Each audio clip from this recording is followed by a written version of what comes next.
everybody can hear from God, but it's not everybody who understands God. If you ask me whether those whose prophecy didn't come to pass, did they hear from God, I'll say yes.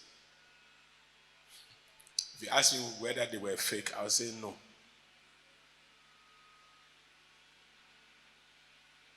Because many people don't know that there are dimensions with God.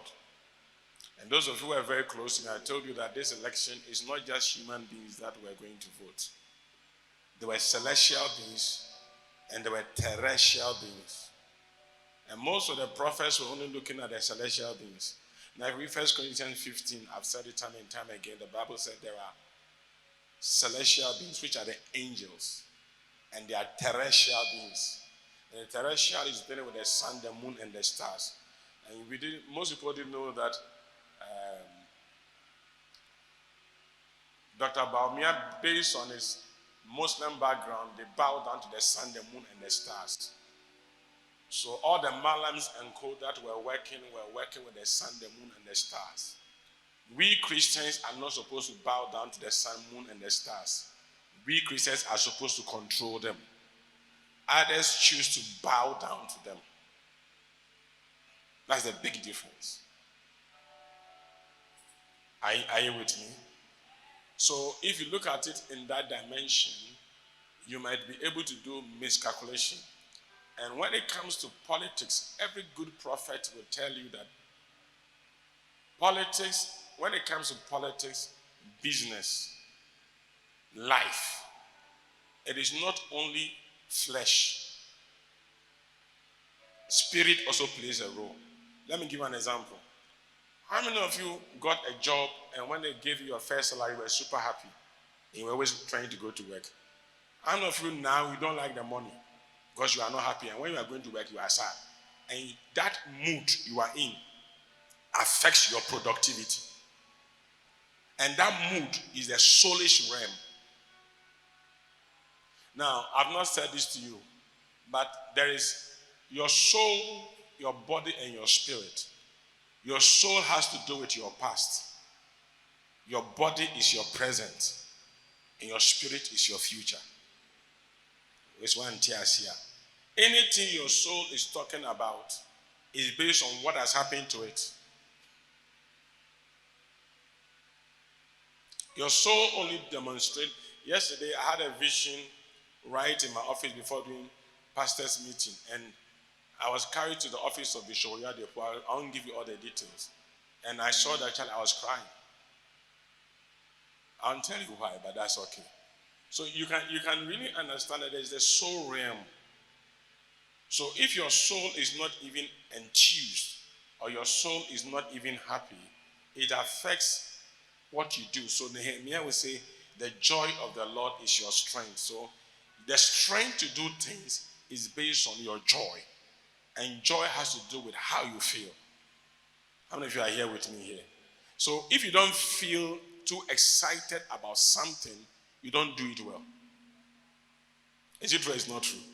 So when people say, what has politics or business got to do with God?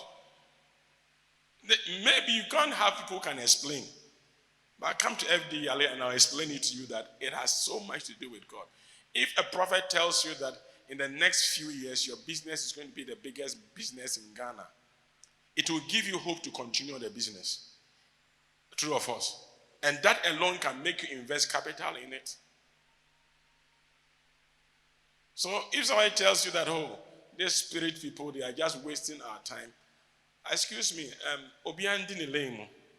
everybody should be in there. Like in medicine, we have those that treat the brain, psychiatric, and then there's those that deal with the teeth, they that deal with the heart, and there are those who are general. They do everything. But the general people, they don't get much money. Because they will still refer you to the specialist. And someone asks me, where is my area specialist? You decide. I don't even know myself. It's up to you to decide which area is my specialty. Can I hear an amen? So anybody that tells you that your life doesn't need God, I'm sorry to tell the person that the person is a fool. Anybody tells you that spirits don't make decisions, tell the person this question, and I've prayed that you take this part to the social media. Tell the person this question: do you dream? And if the person says he dreams, then you tell the person that there's somebody who is like you that you see in your dream. That is your spirit. That one doesn't die. And that's the one that is more spiritual. Let me ask you a question. How many of you had a dream about who will win in the election? Let me see your hands up. You had a dream that somebody has won. Well, let me see your hands. You had a dream. Oh, Bridge, why? You didn't have any dream. If I tell you that some of us visited over 8 million people in a dream to vote for Mahama, you'll be shocked. So you will dream that if you vote for this person, this is how your life will be. And you will dream that if you vote for this person, your life will suffer. And how do you do that? Come and see me. It's another one. There's some people say that I had a dream that this person has won. If one prophet came and said that, I was telling, is it Pastor Francis and Co, that all the prophets who said Mahama will not win, I know they know that Mahama will win, but because of A, B, C, and D. And one of them came out that he dreamt first that Mahama has won. But he tried to call NDC people and don't mind him, so he kept praying. And then he saw that Baumia has won. Of course. You see, let me tell you something about God. There's the good will, there's the acceptable will, and the perfect will of God. And man has only one will. So if you are like Balaam the prophet and you go to God and you want to curse Israel, he says no. You go, he says no.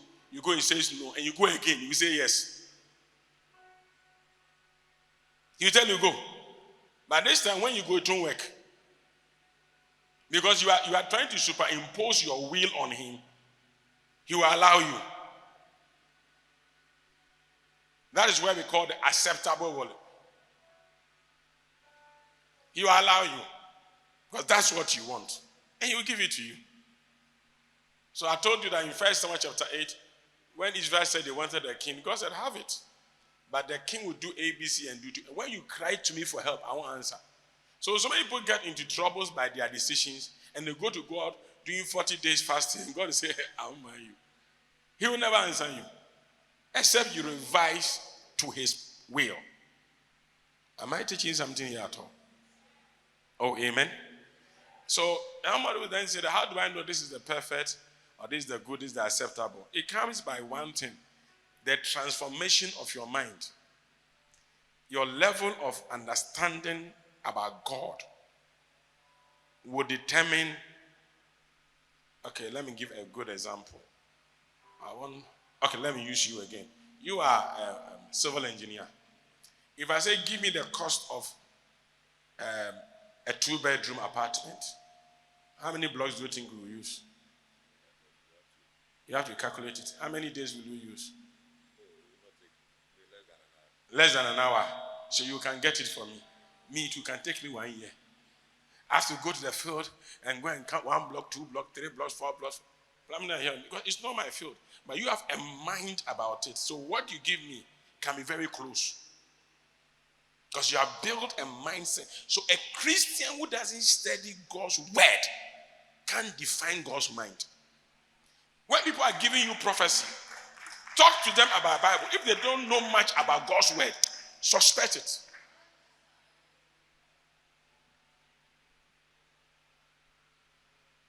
Isn't it Jesus who told Judas whatever he wanted to do quickly?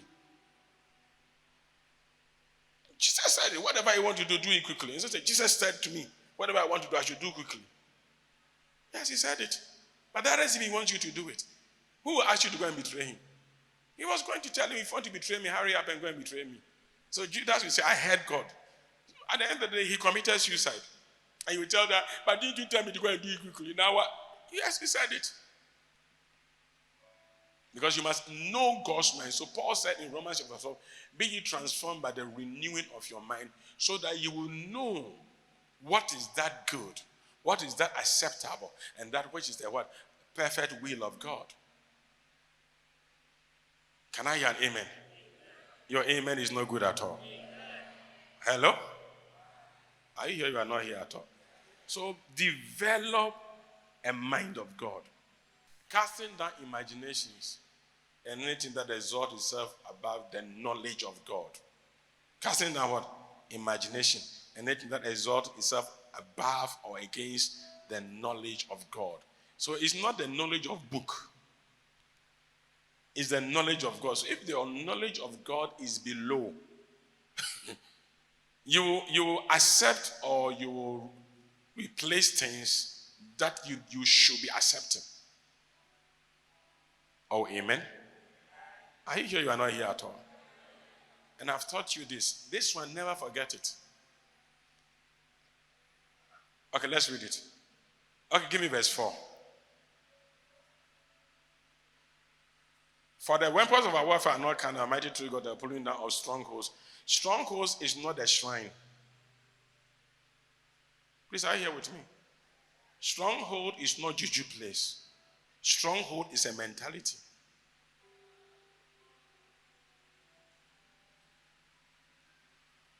It's a mindset.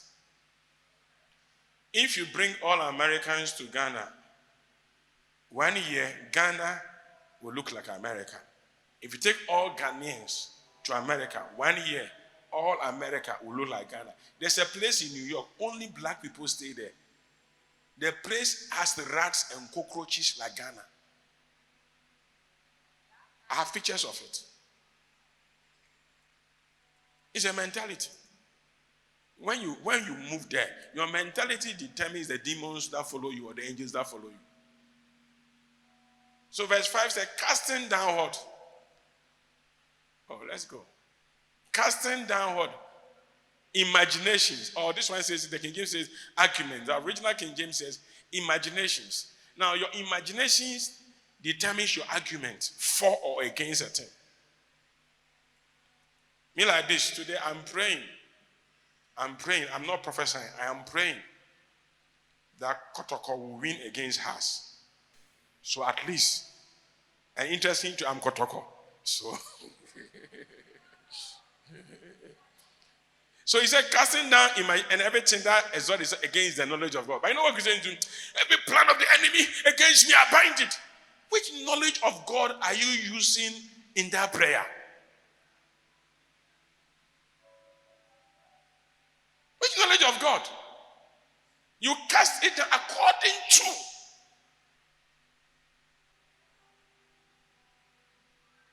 You don't have any knowledge about God. You don't even know what God says about this situation. And you say, I bind, I cast it down. No. Before you cast anything down, find out the knowledge of God about it. What does God's word say about it? Then the battle begins. Because I keep telling you that God doesn't fight your battles. God fights his battles.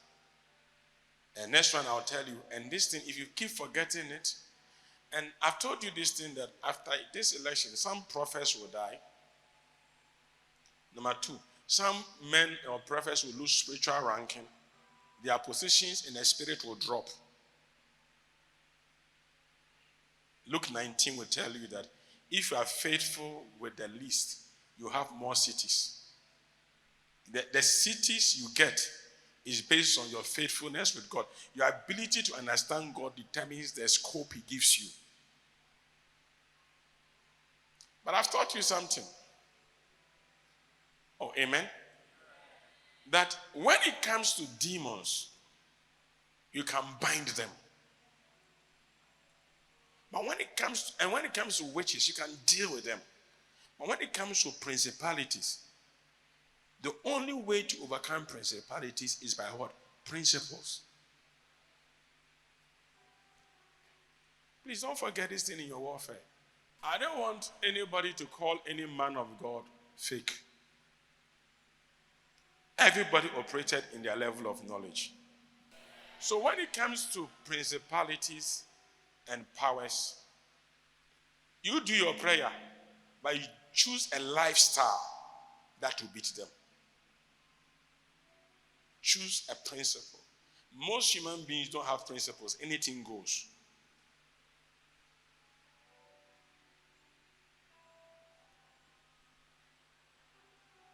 He said unto him, well done, good servant, because you have been faithful in very little, thou have authority over 10 cities. Now, if they give you 10 cities, 10 cities, then God will now want you to now prophesy and start working in that jurisdiction. If you don't go with God's mind, because God gives you 10 cities, now what happens is that you must expand your scope to that level. In Jesus' name, amen. I was there and it was election time and I think voting was going on or voting was about to go on. Then I remembered that there are NDC and MPP in this area. But the MPP candidate brought me a letter that he wanted to meet me. And I think I forgot. Called Pastor David and said, when is the meeting? I forgot. So when the election was going on, then I asked Pastor David, send me his number. So I got the number. I didn't even call. He won. Because, you see, let me tell you this. What you honor. Look, if you don't honor, let's say, me, if I pray for you, it will take more years for it to work. Are you hearing me? So listen to me carefully here. That is why even Jesus, even though he was powerful than John the Baptist, he still went to John the Baptist to baptize him. Because John the Baptist was a man of the moment. No matter how big you think you are, look for the one who is now bigger than you and learn.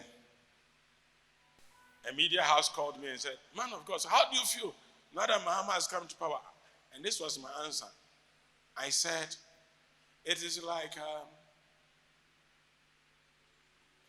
a father who has gone for a loan to pay the children's school fees. And the children are happy and they are jubilating. And the father is wondering how the fees will be paid. So you see, while people are jubilating, you win you. Some of us are looking, God, help this man to succeed. Why you brought this man to power? Let it come to pass. So I'm not jubilating. Why? Because this is warfare. It is now time for battle. Those you see them waving, they didn't even work. Those who work, they are still working. Is it true or it's not true? Those who work, they are still working.